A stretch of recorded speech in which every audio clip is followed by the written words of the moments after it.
Well, I've received a call from Kenny saying that he had like somebody that wanted to buy, and as I said before, I usually just sold to like friends, but at this particular time, I thought Kenny was okay, and if he knew Kenny, that he had to be okay.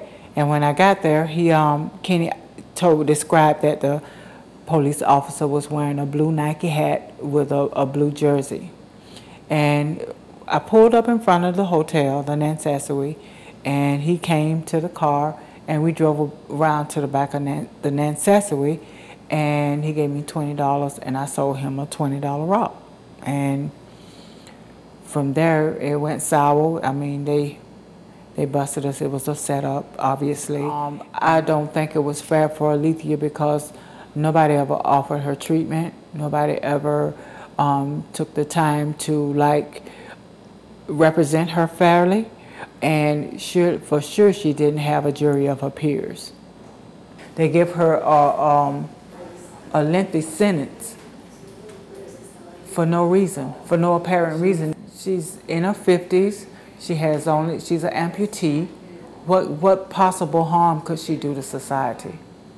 They won't even let her get her high school diploma because they say that it's a waste of their time and it's a waste of their money because she got life. What does she need a high school diploma for? That's ridiculous. You know, they could let her work to better herself while she's there. Addiction is a disease. How society treats it is if you sniff cocaine and you don't have color pigmentation, you don't get a lengthy sentence. You can be treated. You can go into a treatment center. It's a whole different atmosphere for you.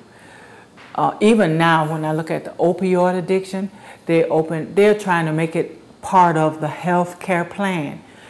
Black people as a whole, we had to go to jail. They didn't treat our epidemic that way. Now it's an opioid epidemic, and they talk about it in Congress as treating it as an addiction, as a disease, and they're doing their best for people to get some type of treatment. But when I was coming up and crack was an epidemic, we just went to jail. They offered, you were lucky if you got to get treated. And treatment works, right? And treatment works because I know, because I've been to a facility and I've been treated. She never dealt drugs. I never dealt drugs. I mean, so, like I said, we were just peddling a little bit for her to like satisfy a high. And you know, her addiction. But we never had like large amounts of cocaine or crack or nothing to deal. They caught me, I think, with less than 6 grams. I think I had like 3 or 4 $20 pieces on me when they caught me. That was a maximum sentence that they gave her. For what? Why? Because they could?